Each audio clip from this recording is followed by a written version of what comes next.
it just shows you the tremendous amount of pressure this company is under. Donald Trump sending out on Truth Social the other day, Walmart should stop trying to blame tariffs as the reason for raising prices throughout the chain.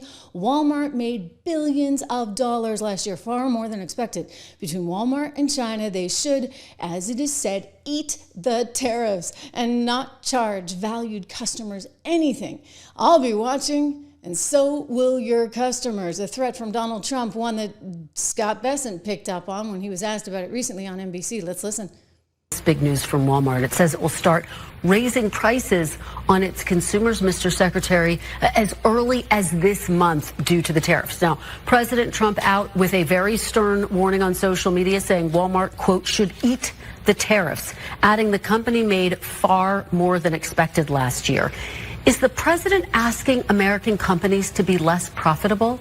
I was on the phone with Doug McMillon, the CEO of Walmart, yesterday, and Walmart is, in fact, going to, as you describe it, eat some of the tariffs that just as they did in 18, 19, and 20. The other thing, though, that we are seeing that Doug passed along to me, that with their consumer, the single most important thing is the gasoline price. And gasoline prices have collapsed under President Trump. So we are seeing that. The other thing that will happen, that is a direct tax cut for consumers. Then the transportation costs are also a big input. So let's see what happens. What you were describing was Walmart's earnings call. The other thing that companies have to do, they have to give the worst case scenario so that they're not sued. So, I think overall we are seeing a decline in services, inflation, and we saw inflation come down for the first time in 4 years. Well, in my conversation with former Vice President Mike Pence, he says so you get sees... the picture. He's like, Walmart, you're going to have to eat them. So maybe that'll affect earnings. That could have an effect, of course, on stock price, at the stock price as well. But it's remarkable. I mean, again, when you look at these numbers, guys, and I know that they ticked up a little bit yesterday, but you look at 10 consecutive trading days of losses. They have not seen that in 20 years. You're going to go all the way back to June of 2004. So this is a big deal, okay? It's a big deal. They're suffering. They're feeling the heat. And you know what? Maybe Christy should have thought this one through. Maybe just a little bit better, right? Before deciding to take out the full page ad. I mean, if she actually sees a suffering of her own personal wealth, does that actually register? Probably not, because at some point, I think she's worth like $18 billion. Like, at what point do you actually feel it, right? I'm guessing, she's not counting her pennies, so to speak. She's 76 years old. She is not involved in the company. She's not involved in any of the company's trusts, etc. They've been very clear about that. But don't forget, she married one of Sam Walton's sons, okay? So John was the son, and thus she inherited some of his wealth. Her son, of course, inherited a lot of the wealth as well when he passed. If you take a look at this nifty family tree that the Wall Street Journal put out, I was looking at this. So basically, you have Sam, who married Helen, right? And they had 5 kids.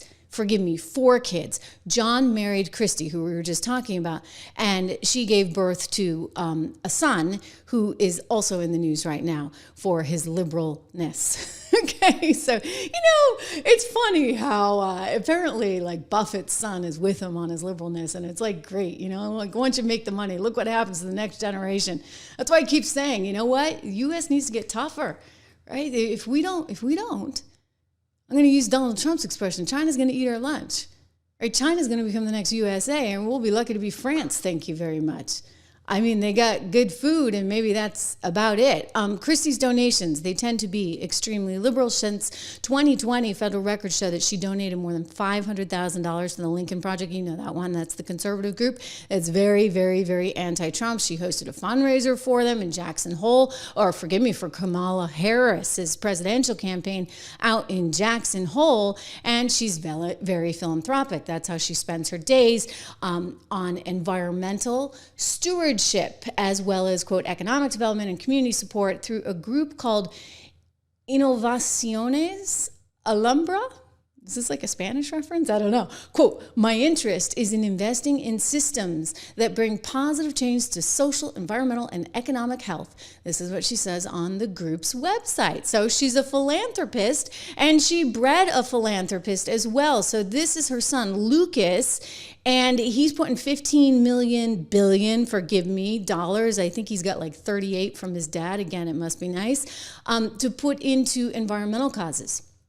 He apparently brought over the head of his philanthropy team and has them now working on these new investments. He's got 3 priorities, like any good heir to billions of dollars should have: ocean conservation, regenerative agriculture, and clean energy. So these are the core sort of foundations of something he's got called Builder's Vision. He founded it 8 years ago. It serves as his, quote, family office. So this is what he's investing in. He wants this impact investment fund. He kind of sounds a little bit like his mom. Now, he hasn't weighed in on any of the political stuff. And as far as we know, he's not terribly political. But, you can judge, right?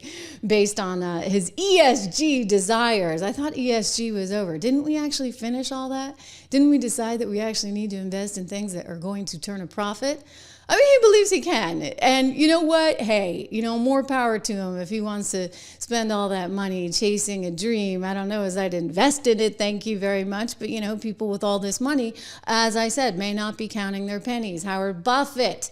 He is the grandson of Warren Buffett. According to this new article in the Financial Times just out today, he has written a book on social value investing, and he sees, quote, no reason why all rich people couldn't follow suit. I know lots of families that have tried to integrate this in their approach to their work, in part because, it boils down to how innovative you are and how willing you are to take those risks. Again, I would just say I thought we sort of went through that, and I think the conclusion was, as much as Larry Fink wanted that to happen, right? And BlackRock was all over that. Let's do ESG and DEI. What was discovered was, at the end of the day, you just need to earn your investors some kind of interest on their investment, right? And if it's not a good investment, then you shouldn't be doing it. Now, hey, if you can get the two things to go hand in hand and you get to follow your dream and your passion and you simultaneously are making money at it, then great, all power to you. But it's not clear that that actually works so well, right? We've discussed this a lot at my company, 76 Research. I encourage you guys to look at this. We had a Father's Day pick out that is up 23% and we believe is actually poised for more growth. You can get all of these picks if you go to 76research.com. Use code word dollar today. I'll tell you, we got another heiress to talk about because the Paramount heiress is up against it. She stands to make $2 billion if she sells her company, Paramount, which includes CBS News, 60 Minutes, 2-1 Skydance. Larry Ellison's son runs that one, but it's not clear the deal is going to go through, in part because they can't seem to come to any kind of terms here on this agreement with Donald Trump and how much he should be paid because of his allegation that they were trying to manipulate the election by manipulating the sound from Kamala Harris. That story coming up. Trump country is booming. We're building, hiring, and winning in America because energy tax credits put America first, bringing manufacturing jobs home and creating a stronger middle class. Jobs and factories will come roaring back into our country. More production at home will mean stronger competition and lower prices for consumers. And America's comeback depends on American energy. President Trump, keep what works. Don't repeal energy tax credits. Paid for by Built for America.